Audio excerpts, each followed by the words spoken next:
جب انسان کی نفسیاتی جذبات بڑھ جائیں تو کیا کرنا چاہیے؟ قابو کرنے کوئی وظیفہ بتائیں۔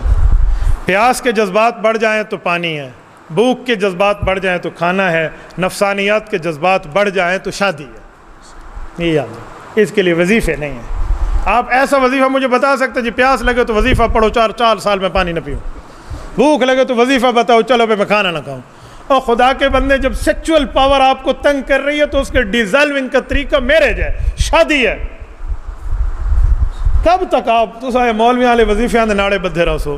کب تک آپ یہ باندھ کے وظیفے والے بیٹھے رہیں گے؟ کون سے وظیفے؟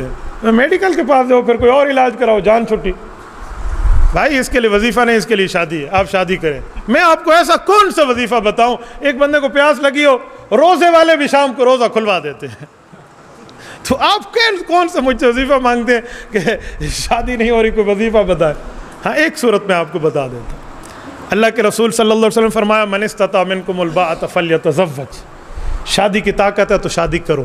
طاقت کسے کہتے ہیں؟ بیوی کو خرچ دے سکو اور اس کے اوپر ظلم نہ کرو، ٹھیک ہے، یہ کر لو۔ اگر نہیں ہے تو پھر تم روزہ رکھو، فعلیہ بالصوم فإنہ لہ وجاء، مسلسل روزے رکھو، آپ کی شہوت ٹوٹ جائے گی۔ یہ ہے 5-6 دن 7 دن 8-10 دن کا روزہ نہیں کہہ رہا، مسلسل روزے کہہ رہا ہوں، کم از کم 1 مہینہ تو رکھنا پڑے گا، پھر دوسرا تیسرا مہینہ یوں چلنا پڑے گا۔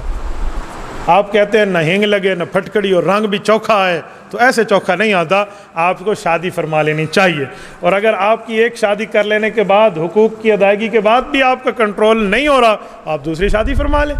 حقوق کی ادائیگی رکھنی ہے، پہلی کو ناراض نہیں کرنا، نہ پہلی کے حق کھانے ہیں، پھر دوسری کر لیں، پھر بھی نہیں ہے، تیسری چوتھی کا آپشن بھی آپ کے پاس موجود ہے، تو یہ آپشن استعمال فرمائے نا۔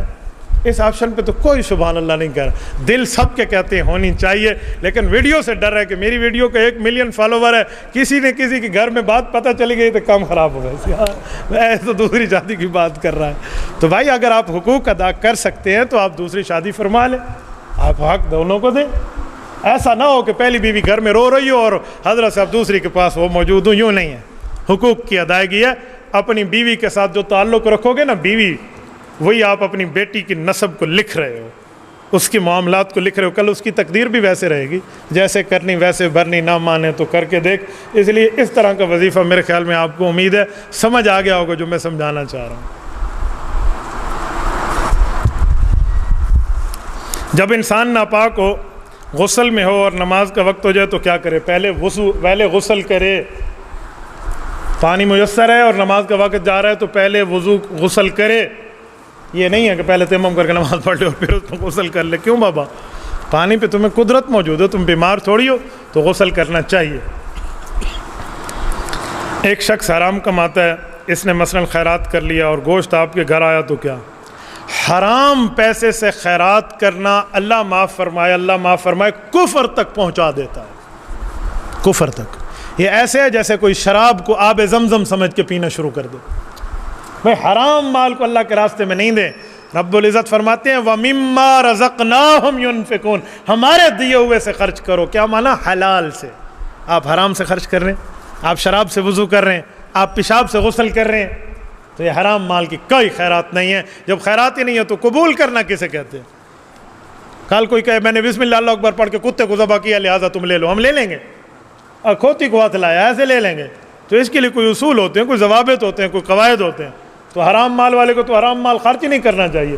حرام مال کا ایک ہی مصرف ہے، غریب کو جا کے دے دو، ثواب کی نیت نہ کرو، ثواب کی نیت نہ کرو، گھر کا گند سمجھ کے نکالو۔ تم نے ثواب کی نیت کی تو پھر تو بندہ ایمان سے گیا، کیونکہ غلط کام کو، حرام کام کو استحلالن کرنے والا غیر مسلم ہو جاتا ہے۔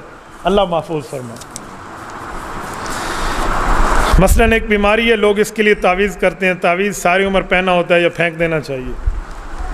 تعویذ کا تعلق دنیا کے معاملات سے ہے، آخرت اور قبر کے معاملات سے نہیں ہے۔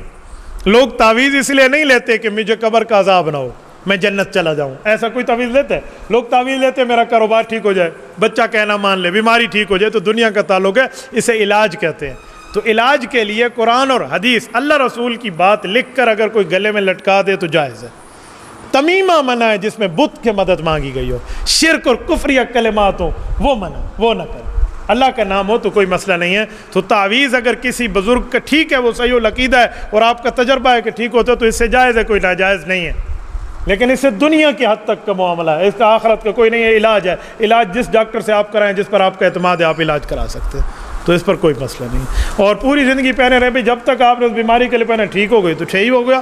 اور اگر آپ جس سے آپ نے علاج کرایا اسی ڈاکٹر تعویذ صاحب سے ذرا پوچھ لینا، دموی اور معوض آپ کو بتائے گا کہ یہ کب تک پہننا کب تک نہیں پہننا، وہ دے رہا ہے، میں تھوڑی دے رہا ہوں۔ آپ سادے آدمی ہیں، تعویذ لیتے اپنے پیر سے اور پوچھتے بھائی صاحب کتنے بجے تک پاؤں؟ میں بتاؤں آپ کو، اونٹ نہ رونے بورے رونے اوے جرے لڈے بجے یار، یعنی اونٹ کے اوپر لدے ہوئے بورے جو تھے نا وہ رو رہے تھے، جو نیچے بورے پڑے رو رہے تو انہیں چاہیے یا اونٹ کو رونا چاہیے؟ تبارك الذي نزل الفرقان على عبده ليكون للعالمين نذيرا